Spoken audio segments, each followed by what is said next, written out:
Today on Slough School. Vanport and flooding. Just so you know, everything in this video is researched through online articles and documentaries. It's not a full picture of history. It is a story that happened that has to do with history, people, power, and nature. Check out vanportmosaic.org. In this video, we're going to address these questions. What are the social effects of flooding? Why is Portland like this? Who lived here before World War II? How did that change? What was Vanport? Who lived there? Why did the Columbia River flood? Where did the Vanport residents go? We're going to draw 6 things. Drawing number 1, Oregon. Can you draw the state of Oregon? It's okay if it isn't perfect. There's Portland, there's the Cascade Mountains, the Coastal Mountains, the Columbia River, Washington, Idaho, Nevada, California, and the Pacific Ocean. What's that city across the Columbia River? Vancouver. Okay, now we're going to write a number here, 1859. What does that number mean? It's the year Oregon became a state. We're also going to write the word law. And next to it, only blank people can move here, live here, and own things here. What word is it? White. Before Oregon was a state, whose land was it? Indigenous land. In 1850, the U.S. government passed the Donation Land Act, which gave each white settler 320 acres of land for free. This land was forcibly taken from indigenous peoples who lived there since time immemorial. In the 1800s, fur trappers came to Oregon and started sending letters and maps back east telling people that Oregon was a kind of paradise. Working class white people from Missouri blamed black people for their economic troubles when it became a slave state. A group of white people from Missouri traveled to Oregon to create a new white paradise. This laid the foundation to legally exclude black people from Oregon in 1844. This remained a law until 1926, but it sure made it hard for people of color to be in Oregon even after it was removed. Also historically excluded were Chinese, Japanese, and Mexican people. Now let's draw a neighborhood. What do we have in a neighborhood? Houses, apartments, streets, parks, sidewalks, people, kids, dogs, cars, playgrounds. Great, now let's write down some colors. Green, blue, yellow, red. What does it mean? In the 1930s, the federal government started color-coding neighborhoods in cities around the country with these maps. The best neighborhoods were green and blue. The worst ones were yellow and red. Banks would not give loans out to people who wanted to buy houses in the red neighborhoods. In the 1920s and 30s, Portland was still a very racist place to live. The only neighborhoods where people of color were allowed to live were the red neighborhoods, which were right next to the train stations, because the railroads were the only places black people could find work at the time. This system made it impossible for black families to get loans to buy their homes. If a white person wanted to buy a house in a blue neighborhood, they could walk up to the bank and say, "Hi, I want to buy a house in the blue neighborhood. Can you give me a loan?" And the bank would say, "Of course."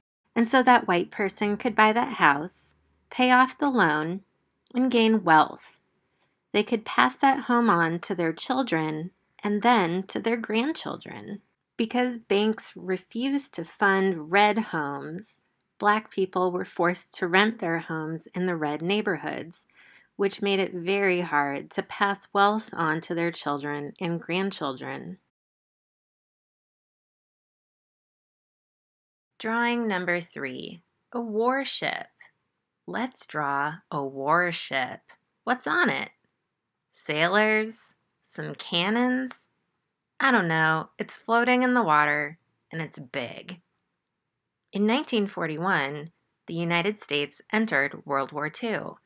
There was this guy named Henry Kaiser, whose name you might recognize from Kaiser Permanente, the hospital and insurance company.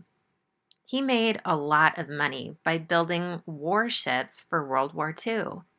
In 1941, he was trying to figure out the best place to build. He really loved that dams on the Columbia River were generating a bunch of cheap electricity. He decided he wanted to put his shipyards right next to Portland. Then he put out the call across the country for workers to come work in his shipyards. Now let's draw a train. What do we have? An engine on a track pulling cars. And the cars are full of people. Thousands of people. Like tens of thousands of people arrived in Portland on trains to work in Kaiser's shipyards. And a lot of them were Black. Where could they live? Let's remember, Portland did not stop its racist housing laws and was not welcoming to the huge influx of Black workers that arrived in the early 1940s. Kaiser had to build a city for his workers to live in. It was right on the Columbia Slough, in between Portland and Vancouver, Washington. Built quickly in 110 days, which is less than 4 months, Vanport became Oregon's second largest city in 1942. Let's draw some things we find in a city. Neighborhoods, a hospital, library, schools, post office, fire stations, theater, roads, a college, stores.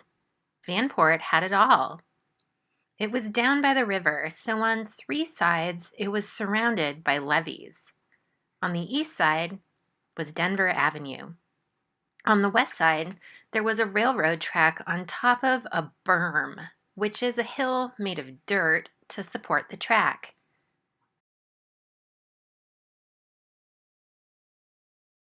Vanport was home to over 40,000 people. Vanport College was created for World War II veterans and the GI Bill. It would go on to become Portland State University.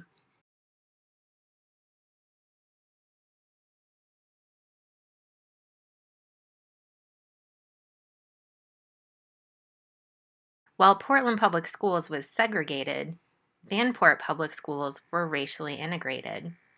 Vanport schools also had the first Black woman teacher in Oregon, Martha Jordan. Vanport was by no means perfect, but it made some big strides for its time. Vanport's diversity was not limited to Black people and white people. Japanese and indigenous families also lived there. Forest Lake, Bayou Slough, and the Columbia Slough were waterways that surrounded Vanport's community, where kids and adults would fish and go out in boats and have fun on the weekends. However, in 1945, World War II ended, and so did the demand for Kaiser's ships. Over the next 3 years, some residents moved away, but thousands continued to live there. Now let's draw a big mountain with snow and the Columbia River, and lots of clouds with rain. In the spring of 1948, some big weather things happened. In April, a huge snowstorm came over from Russia and dumped a tremendous amount of snow on the mountains in the Northwest. Then, a warm, wet system came up from California and rained all over that snow in May. By the end of May, the Columbia River was 4 times the size of its regular flow at 1,000,000 cubic feet per second. Towns all along the river were flooding. In Vanport, residents were getting nervous about the river flooding. The city was surrounded by levees and the railroad berm. Portland didn't want to hear about it. There was an attitude from the city of Portland that Vanport was a crime-filled slum that should be done away with. They didn't want 20,000 Vanport residents coming into Portland if they could help it, since thousands of Black people still live there.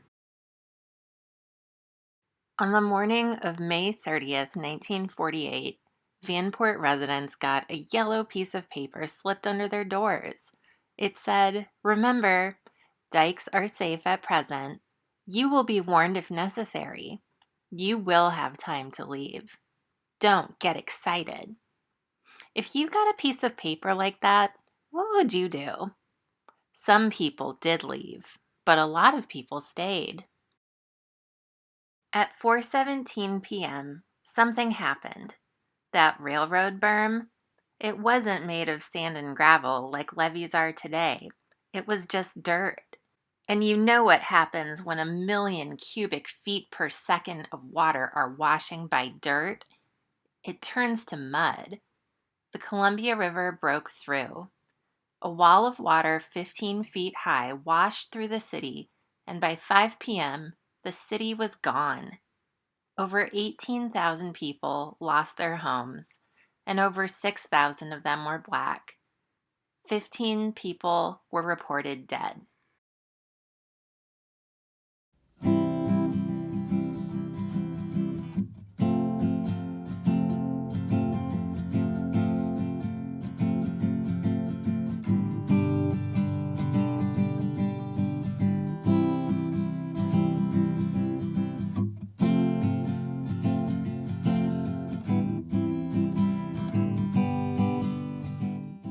Thousands of Black Vanport evacuees moved into the only neighborhood they were allowed to occupy, Albina, the Red Line neighborhood. A strong Black community thrived in Albina.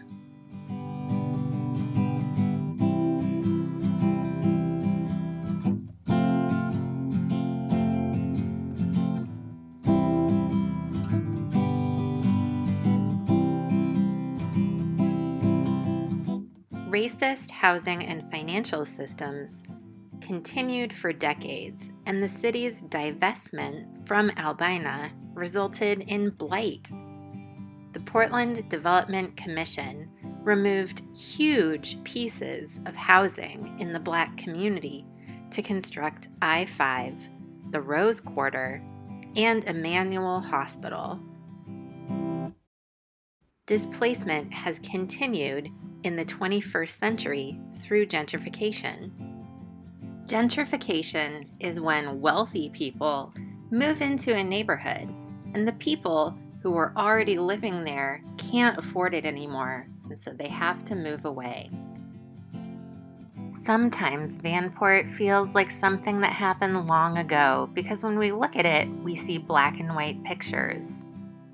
But the people in those pictures are people that are just like us.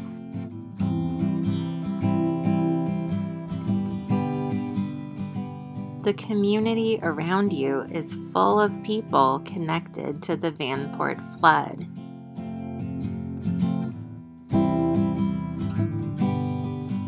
Everyone deserves a safe place to live. But living near levees comes with a risk. Flooding is what happens when there's too much water in one place in a short amount of time. Flooding puts lives and property at risk. Whose lives were most at risk in 1948? Whose lives are most at risk now? What can we do to protect them?